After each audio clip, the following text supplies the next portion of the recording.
នេះទាញ report attendance បុគ្គលិកមែនបាទអូខេ attendance បុគ្គលិកមកអញ្ចឹងបងគ្រាន់តែចុចថា download មក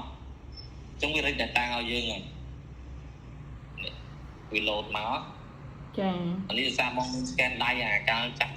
ទៅយើង download មកបានជាវាមកដែរតែគ្រាន់តែវាអត់ពេញទេ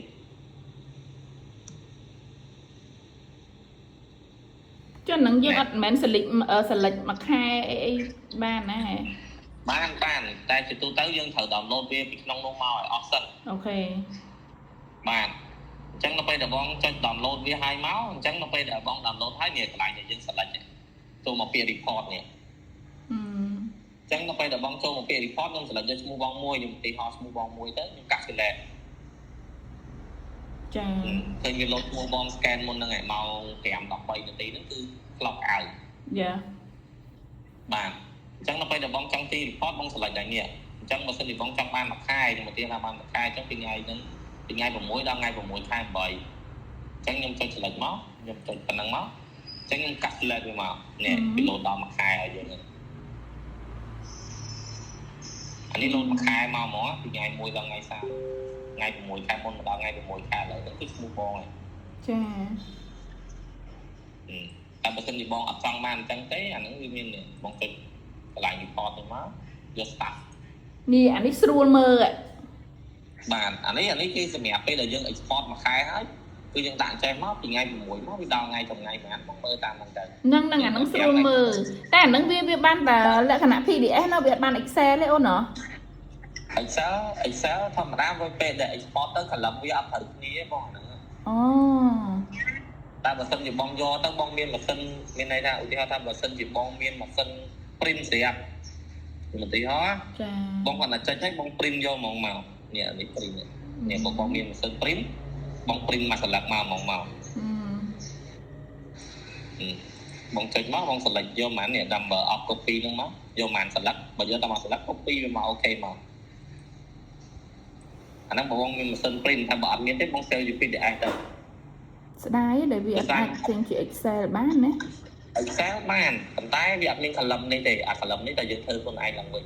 អត់អីឲ្យទៅរៀនអា Excel ហ្នឹងមកចាំបងអ្នកធ្វើ column ហ្នឹងអញ្ចឹងហ្នឹងហើយអញ្ចឹងបើសិនជាបងចង់បានឈ្មោះហ្នឹងឈ្មោះបងហ្នឹងបង export data នេះ export អញ្ចឹងអានេះយើងអាចដកបានដកកន្លែងណាដែលបងអត់ចង់បានណាមានន័យថាបងចង់បានដែរឥឡូវខ្ញុំនិយាយថាបងចង់បានតែម៉ោងចេញម៉ោងចូលអញ្ចឹងអាផ្សេងហ្នឹងបងដកចេញទាំងអស់ក៏បានដែរឬក៏បងចង់យកទាំងអស់ក៏បានតែលោកវាស្មុគស្មាញបងដកចេញក៏បានដែរអានេះយើងអាចដកចេញបានដែរអញ្ចឹងការដកចេញហ្នឹងគឺមានន័យថាថ្ងៃខ្លះអញ្ចឹងទៅមាន late មាន early បងអត់ចង់បានមកដោះវាទៅបើ OT ចង់បានបងទុក OT ថាមួយទៅចា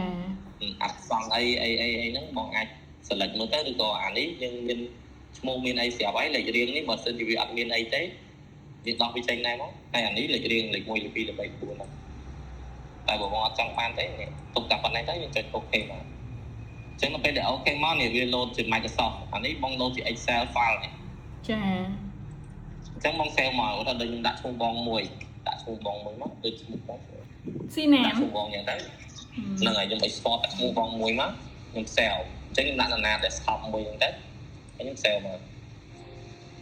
វា load successful ហើយអញ្ចឹងនៅពេលដែលបង export file វាចេញមកអាហ្នឹង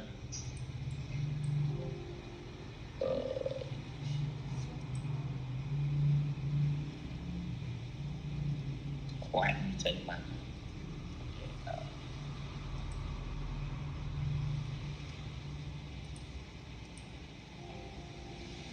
អាហ្នឹងមិញទេប៉ុណ្ណាប៉ុន្តែដាក់លើ desktop មិញហ៎អត់ទេបងមិញរងទេ load តាមខំ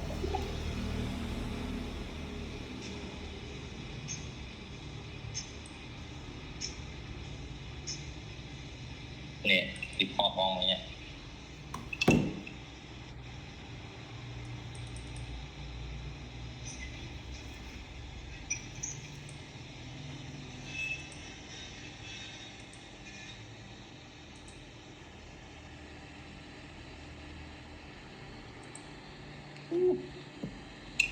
យ៉ាងបាច់ផ្សាយ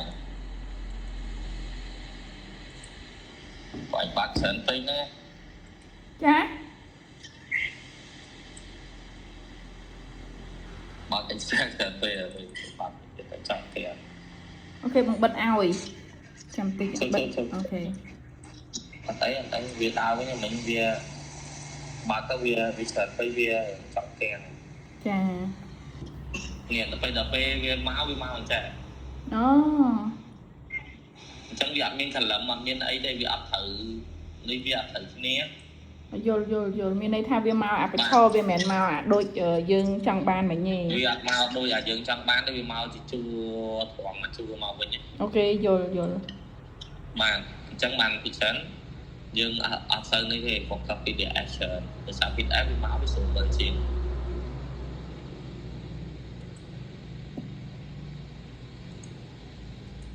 តែបងចង់បាន Excel មានតែអញ្ចឹងហើយកែវាវិញ អត់អីទេចាំពេលហ្នឹងការងារបងអូនចាំបងអ្នកកែ អាហ្នឹងមានតែបងហើយគ្មានអ្នកណាធ្វើទេ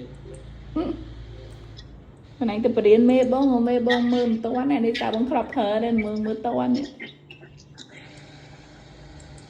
ចំអត់ឃើញ app នេះណាឃើញថ្វាយអាហ្នឹងលឹកទៅបាត់មិនឈ្មោះចូលទៅ report អីចង់មិនដា report តើណាបាត់ហើយថ្វាយវាលឹកទៅមិន អា system ហ្នឹងអញ្ចឹងដែរ អាលើកមុនហ្នឹងអញ្ចឹងដែរហ្នឹង